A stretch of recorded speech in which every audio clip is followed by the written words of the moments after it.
Will Canada lift it's travel restriction on July 1। हाँ जी भाइयों, तो जिसका भी भाई का वीज़ा आया हुआ है या फिर किसी ने फाइल लगा रखी है या फिर किसी ने फीस पे कर रखी है या फिर आगे विचार कर रहे हो कि भाई हमें कनाडा जाना है पढ़ाई के पर्पज से, तो ये वीडियो उन भाइयों के लिए है। जैसा कि आप लोग सभी लोगों को पता होगा, फिलहाल में कनाडा ने रिस्ट्रिक्शन लगा रखी है ट्रैवल पे ड्यू टू कोविड-19। कोरोना वायरस के चलते अभी कोई भी ट्रैवल नहीं कर सकता थ्रू आउट द वर्ल्ड। तो इसी तरीके से कनाडा में भी, तो क्या आने वाले टाइम में ये ट्रैवल रिस्ट्रिक्शन हटेंगी? तो ये इसका जवाब मैं बता दूं कि भाई इसका जवाब है बिल्कुल हाँ। और जो दूसरा क्वेश्चन है कि क्या कनाडा ज़्यादा वीज़ा देगा कोविड-19 के बाद, कोरोना वायरस के बाद स्टूडेंट्स को? तो हाँ, क्यों हटेंगी? मैं क्यों कह रहा हूँ कि भैया हटेंगी, तो इसके पीछे मेन दो रीज़न है। तो जो पहला रीज़न है जो कि इस आर्टिकल में मेंशन्ड है कि भाई international student for instance contribute nearly 22 billion annually to the Canadian economy and support 1,70,000 Canadian jobs. तो जो भी इंडियन है या फिर इंटरनेशनल वर्कर्स हैं, जितने भी हैं, जो कनाडा की इकोनॉमी है उसको 22 बिलियन एनुअली वो फायदा पहुंचा रहे हैं। तो फर्स्ट रीजन तो ये है कि भाई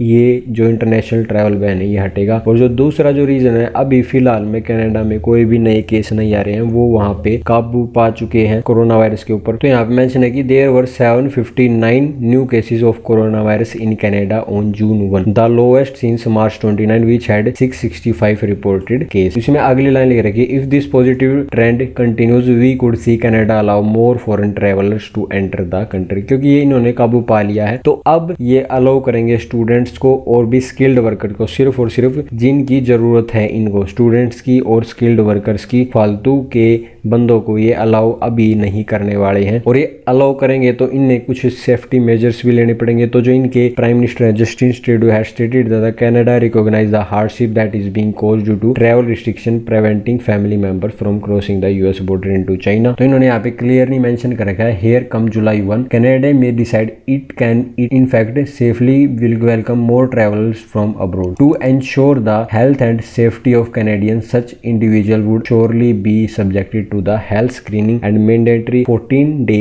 self quarantine period that current travelers must adhere to। इनका कहना यह है कि अगर हम किसी को बुलाते हैं या फिर कोई भी ट्रैवलर्स हो गए या फिर कोई भी स्टूडेंट्स हो गए, तो उनको 14 दिन की सेल्फ क्वारंटाइन में रहना पड़ेगा। उसके बाद अगर वो हेल्दी हैं तो वो कनाडा में मूव हो सकते हैं। और एक बात ये भी निकल के आ रही है कि भाई आने वाले टाइम में कनाडा को ज्यादा से ज्यादा स्किल्ड वर्कर्स की जरूरत पड़ेगी, स्टूडेंट्स की जरूरत पड़ेगी, फॉरेनर ट्रैवल्स की जरूरत पड़ेगी। तो जितने भी स्टूडेंट्स हैं उनके लिए अच्छी खबर है, क्योंकि आने वाले टाइम में ज्यादा से ज्यादा वीजा उनके आने वाले हैं। तो ये थी कुछ हमारी रिसर्च। तो यहाँ से आप देख सकते हो ये पूरा का पूरा आर्टिकल छपे हुआ CIC न्यूज लेटर। तो मैं ये वाला जो आर्टिकल है आपको डिस्क्रिप्शन में दे दूंगा, आप वहां से स्टडीज को कर। तो आज के लिए बस इतना ही। अगली इन्फॉर्मेशन अगली वीडियो में। धन्यवाद। जय हिंद, जय भारत।